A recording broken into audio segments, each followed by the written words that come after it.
The question is can the Eagles return to championship form when it's all said and done? Steve Mariucci, you're first on this. If I'm in that division, it would be like, be very afraid of these Eagles because they're coming off the bye. And we took a deeper dive when we had to study them for our London game.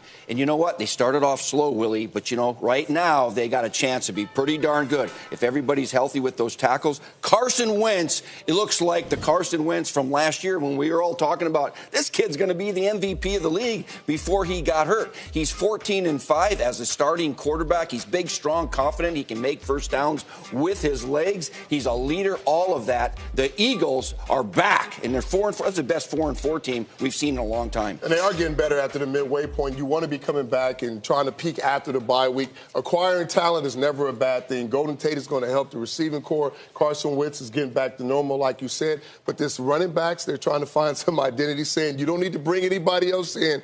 We got enough. They're starting to get back to the normal things we saw, the RPOs, the quarterback being in sync with the receivers. The defense is playing good, not giving teams time to get in the end zone, and they're good against the rush. So all that makes for them getting back to peak. And I'm going to say no, that they're not going to get back to championship form. And I'm going to point to the run game particularly, because that, to me, when you looked at this team last year, Carson Wentz was great on third down, but this team was built around dominating the line of scrimmage, dominating the defensive line, which they're still doing, but the offensive line, they are struggling. They don't know who their back's going to be. Darren Sproles banged up again this week. They're struggling to run the football and thus struggling to score points. They were third in the league at scoring points last year. They're 21st in the league.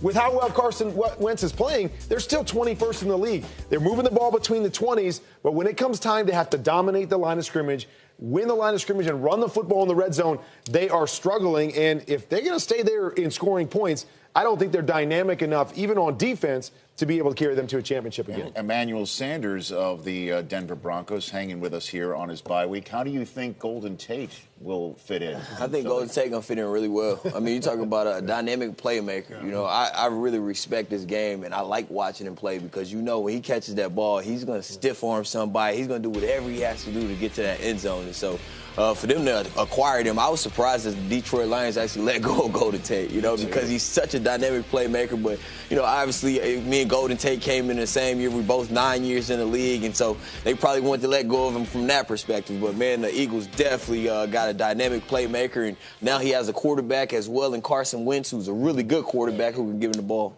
You're talking about a quarterback, too. We watched that game in London.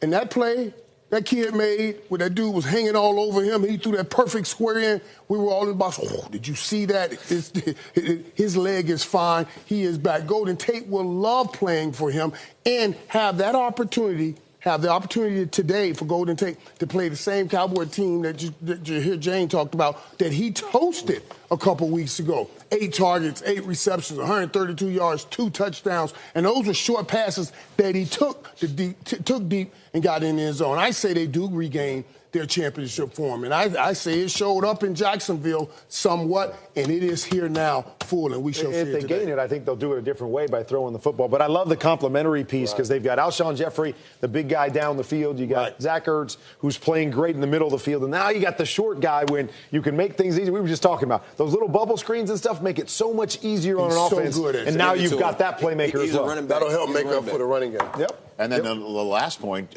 because I love to remind everybody we did the London game again. While we were at Wembley, Dallas Goedert scored a touchdown, and Jordan Matthews really made some plays. While Jalen Ramsey was doing his shutdown thing most of the game against Alshon Jeffrey. So we'll see what happens.